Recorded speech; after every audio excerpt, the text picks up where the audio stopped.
Ce mercredi 10 mai, Jean-Michel Maire était invité dans l'émission Ça commence aujourd'hui, diffusée sur France 2.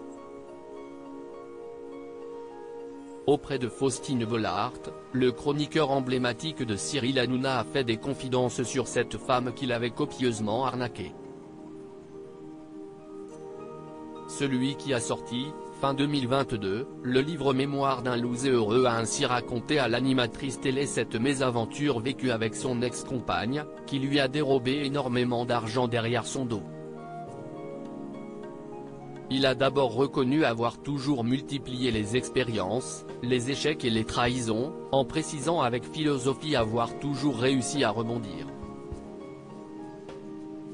Considérant s'être fait souvent dépouiller par son entourage, Jean-Michel Maire estime, cache, être né pour être, un pigeon. Plus en détail, le chroniqueur de TPMP a expliqué avoir rencontré la femme en question, une mère célibataire qui a profité de lui, sur les réseaux sociaux. Très vite, ils ont vécu ensemble, pendant 1 an.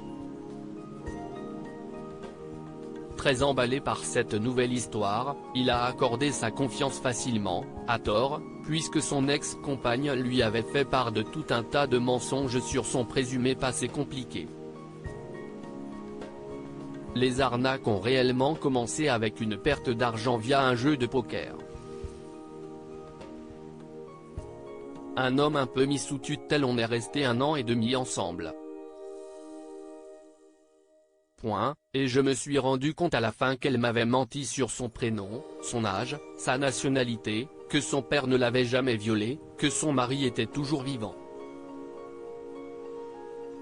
Je crois qu'il n'y avait pas une seule chose de vrai, a affirmé Jean-Michel Maire, qui lui avait donné le code de sa carte bleue et a ainsi été volé en toute simplicité. Je suis un gros et gentil naïf, a-t-il résumé, en indiquant s'être même fait engueuler par son ex-compagne, soi-disant parce qu'il ne savait pas gérer son argent et qu'elle devait donc s'en charger. Ah ouais? Et du coup, elle vous a mis un peu sous tutelle. Elle est dingue. A réagi Faustine Bollaert, choquée par le témoignage de son invité.